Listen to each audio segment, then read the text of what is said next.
Hey guys, Thrasher here. We have a new update and multiple new banners in Dragon Ball Legends. Let's talk about it right now.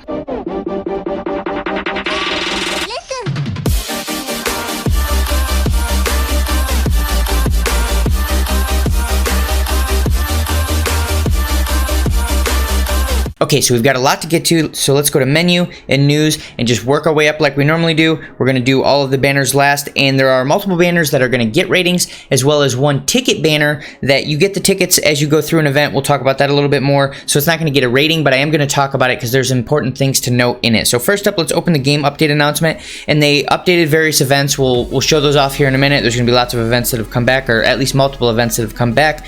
They fixed other bugs. Obviously, they didn't mention them. I guess we just don't get to find out what they are. And as you look down here, you can see there are multiple characters that have their special skill that can no longer be canceled. Now, I'm not exactly sure what that means at this point. We'll have to do a little more testing with that, but just something to keep in mind, those characters have a special skill that could have been canceled in some way before. It can't now. Let's close out of here. Let's go down a little bit further. Character power-up campaign. This is your really standard 2x experience, 5x Zenny in the main story and the event areas, and then you get your half training time, double training experience, and then half adventure time. So this is a point in time where you definitely want to be doing as many adventures as you can, training up as many characters as you can in the training area, and getting all that done if you have any that you need to take care of. And assuming that you're pulling on the banners that came out today, you're going to have some new characters that you probably need to train up. So let's close out of here. That's all really simple, easy stuff. And then the Legends Road is back. So they've made a couple changes here for this Legends Road Fusion, which is for the Gotenks. So the biggest thing here is they've added the bonus ability for characters. We'll look at that in just a second. And then the increase the possible limit break to 5 stars. So before, I think the Gotenks only went to 3 stars, maybe it was 4. Either way, he can go to 5 stars now, so you want to make sure to do that. Obviously increases power level. And then some item exchange counts have been reset in the exchange shop. So there was stuff in the exchange shop for this specific event that you may have bought all of it or bought some of it. They've reset it so you can get more. And then let's go down here and talk about the part that actually matters, which is this right here. So there are characters that if you bring them, they have bonus abilities that are essentially going to give you extra items in the event. So if you're doing the event to gain specific medals, which you probably are, and there's a specific type that you're after, you can bring these characters, and these specific characters will give you extra medals every time you run it. So for example, the actual Gotenks and the Hero Piccolo here are going to give you +3 apiece. So if you bring them both, that's a +6 every time you run it. And then I'm not going to read all these off, but you can see these are your gold ones up here. These ones will give you extra silver. These will give you extra bronze. And outside of that, there's nothing really too crazy here. Just make sure that you're bringing the specific character you want so that you can run this a lot faster and you don't have to run it as many times. So we can back out of there, and then let's scroll down, and I believe the next thing is, yes, so we've got our next battle tower, which is for the Captain Ginyu in Goku's body. You saw that character on my home screen there. I've already grabbed him. I've only done a couple. Essentially, once you do the very first level, you're going to get that Goku body Ginyu, so it doesn't take long to get him, but then there's 100 levels as normal. And the other huge thing to note here is, just as is normally the case with these battle towers, they have gated it off, so you can only get to 40 today, and then in 3 days you'll be able to get to 80. 2 days after that you can get to 90. 2 days after that you can get to 100. I think the main reason that they do that is so that you don't have people who come in and they just immediately have the character maxed out. But whatever, some people like it, some people don't, who cares? So the last thing to mention, as is normally the case with these battle towers, is there are probably going to be stages where you need to have hero only or extreme only characters, so just keep that in mind. And it does mention it right here, warning on some battle stages there will be deployment conditions, and it doesn't tell you what the deployment conditions are. I haven't gone through every single stage to actually check, so just make sure that you have a team of at least a few hero and a few extreme characters. And obviously you're going to want those amazing, 25% to blast and strike attack, 25% to blast and strike defense, those type of items ready for any character on the extreme side that is able to run this. It's going to make your life easier. But everything in this event as a whole, so far from what I've seen, it's pretty standard, same as every other Rising battle tower that we've gone through. We can back out of there, but make sure to grab that Goku, because he is an amazing unit, or that Ginyu Goku, whatever. I guess we're going to call him Ginyu Goku Ginyu. I don't know. Either way, the Moonlight Fever login bonus is live. Let's go ahead and open this up. up, and then as you'll see down here, we're gonna get the event exclusive job requests.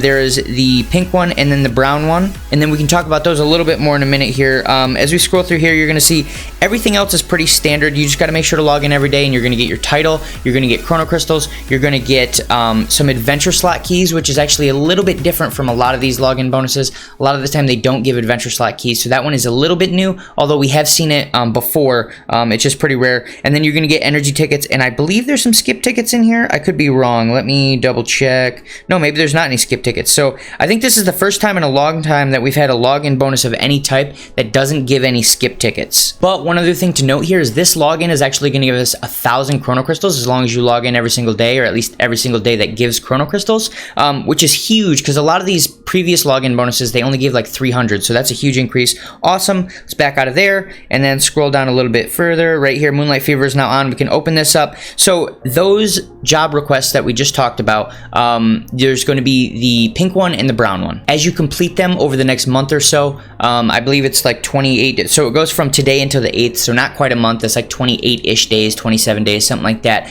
As you complete those, you're going to complete missions, you're going to get rewards, and then you're also going to get this stuff right here, which is the Moon Manju, which you can exchange at the shop. So between the stuff that you exchange at the shop and the actual missions that you complete, you're going to be getting a lot of important stuff. So you're going to be getting some summon tickets for the Maidens of Love, which I believe is right.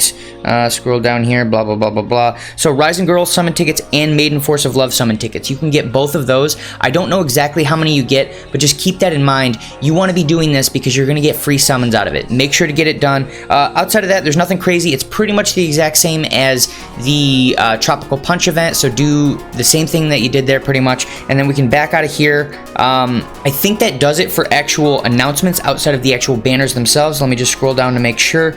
Yeah, all pretty simple. So the Rush Limited, let's talk about that a little bit here. So let's go ahead and open this up. Ultra Space Time Rush now on. So this is just another Ultra Space Time Rush, but as you complete it, you're going to be getting these summon tickets right here, Rush Limited Summon Ticket. Now, that's going to go into a new banner, which I'm going to show off in just a second, so we don't really need to talk too much about the Ultra Space Time Rush. They've made a couple really tiny changes, but it's pretty much the exact same as far as all the other Ultra Space Time Rushes you've done in the past. Let's go over to Summon, and before we rate these two banners at the top, let's talk about this guy right here. So as you go through all the Ultra Space Time Rushes, you're going to get some Ultra Space Time Rush tickets. Once you get, the Rush Limited tickets. Once you get 10 of them, you're going to be able to do this. Now, almost every single sparking in the game is in here. I think it is every single sparking. I haven't found one that's not, but I didn't actually count to make sure, and it seems like the numbers all add up. Here's the thing. If you do all 10, you're going to get a guaranteed sparking on the 10th one. But there's one major thing to point out here. We'll go to Z Power List. These are the first 9 summons out of the 10. So the 10th one is going to be a guaranteed sparking unit. The first 9, you still have a chance of getting a sparking. But as you can see, the Legends Limited characters, these top 3, and then the Beerus right here, extremely low chance. You're probably not going to pull these units. 0.02%. That's insanely low. And then all the rest of these are sparking characters that are in the game. All of them split between 5%. So the chance of actually getting a sparking is not that great on the first 9, but because it's a guaranteed sparking, that means you're gonna get one. Let's go over to the guaranteed sparking and look at those stats. Now, like I said, there's obviously a 100% chance of getting a guaranteed sparking on this one single pull at the end of your consecutive, but it's split between all the characters in the game. I wanna say there's like 80, 85, something like that at this point. So there's a 1.1% chance of pulling all of the standard sparking units. But we know that most people are probably pulling for the Legends Limited Super Vegito, the Legends Limited Gohan, or the Legends Limited Goten. Some people obviously would want the Legends Limited Goku, but I think he's the only one that's not in here. But if we go to the top, you can see 0.05% chance. You're probably not going to pull these units. I just want you to know that ahead of time. Obviously, still do the Ultra Space Time Rush, still get the tickets, still do this consecutive pull, and you're going to get something, and hopefully it's going to be good, but the chances of you pulling these units very small. So I just don't want you to be disappointed once it happens. It is very unfortunate that it's that low, but it's free, so I guess we can't complain too much. Okay, now with that being said, let's back out of here and let's actually talk about these 2 new summons and rate them real quick. So we're going to start with Rising Girls first. This is actually a fairly interesting summon. So if you wanted to do the consecutive summon, they do have the 999 Z-Power boost at the moment. As I've said in pretty much every other video, the 999 Z-Power boost is not worth it. If the banner is only worth doing dailies, or it's worth doing something at full price, the $9.99 is not going to sway it one way or the other. There's almost zero scenarios where it's so close to being worth it and then the $9.99 pushes it over. It's just not going to happen. So if I rate this only do dailies, then obviously you'd only do the dailies. If I rate this do consecutive summons once you've done some dailies, don't do your consecutive summons first just to get the $9.99. You'd probably still do just your dailies until the very end of it and then do the consecutive summons. But let's actually jump into it and talk about how this is going to work. So it's a 7% banner. One thing to mention is the Ultra Spacetime Rush banner that we just talked about, the Rush Limited, that was only a 5%. So 7% is not guaranteed on every banner from here on out. I think it's just on the ones that are, I guess you call them premium banners, banners where you can actually spend Chrono Crystals. And then let's go over to the Z Power list. So here's how this works. The Z Power Bulma Youth is a good unit. She's a great support unit, but even better than that, she's an absolutely phenomenal damage buffing unit for Rising Rush mechanics, essentially. So if we have another thing similar to where we had to Rising Rush the Hercule and do a certain amount of damage to him, you're going to want a unit like this Bulma. So obviously you have Super Saiyans and you have the Super Saiyan Bardock who can buff your critical damage and your critical rate, but that's only for Super Saiyans. And then you have the option of the Final Form Kura who can do that for Lineage of Evil, but this Bulma can actually do it for anyone. If you read her main ability, what she does is she increases critical rate and critical damage for all allies, period. No exceptions whatsoever. So she is a phenomenal unit even outside of PvP, and I think she's a good unit for PvP as well. The Android 18 is a very viable, good unit that if you pulled full price and you got her, I would say it's probably worth it. She's not the absolute best unit in the game, but she is good. Okay, so we have two units who are probably worth full price.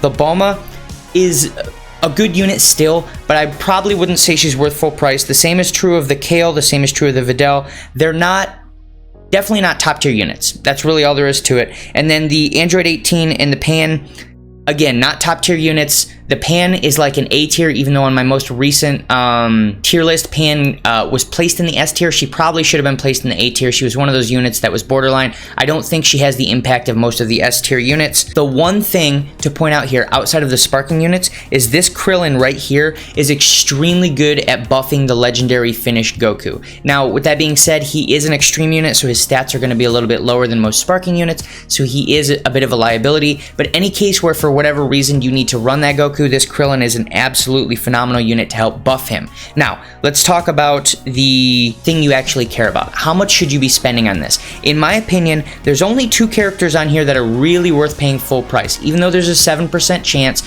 So what I would say is, in most cases, this is a 2-star banner. I would only spend on dailies with one exception. If for whatever reason you don't have the Super Saiyan Bardock with reasonably strong Super Saiyan characters to run with it, for any case where you might want to do a ton of damage with a Rising Rush, this Bunny Girl Bulma is absolutely worth it to grab if you can get her reasonably quickly.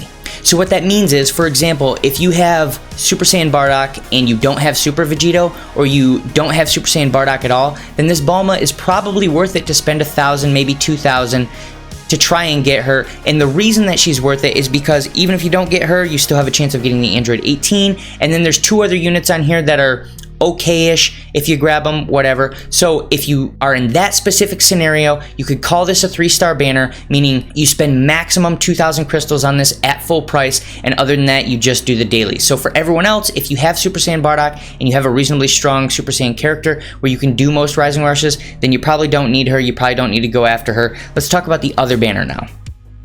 Okay, so if we scroll down to here, the Maiden Force of Love. Again, same thing I said before, the 999 Z-Power doesn't really sway this either way. Let's talk about the actual characters themselves. So Z-Power list. The thing is, if you don't have Ribrianne, these top two characters are not absolutely amazing. That's true.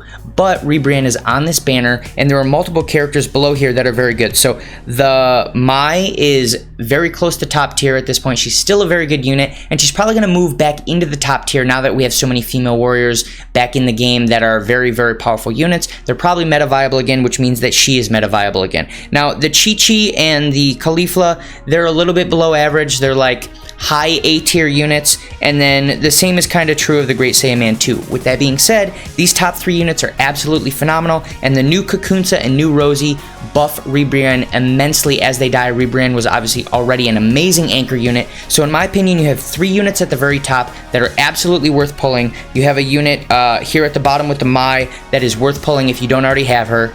and that alone means you have a 4% chance of pulling a unit that you'd really want. And if you pull these other 3 units, I don't think you're going to be mad about it. So in my opinion, this is a 3-star Dragon Ball banner. You can spend up to 3,000 crystals on it at full price, and then after that, absolutely make sure you're always doing your dailies, and hopefully you pull all 3 of these top units, because I'm pretty sure that if you have these 3 top right here, they may not be the best team in PvP. I don't know if they're number 1, but I'm willing to bet they're going to be like top 3, maybe top 4. They're absolutely going to be PvP viable. And that's pretty much it for this update. If you guys think I missed anything, throw it down below, and if you like this content, make sure to like and subscribe, and I'll see you guys in the next video.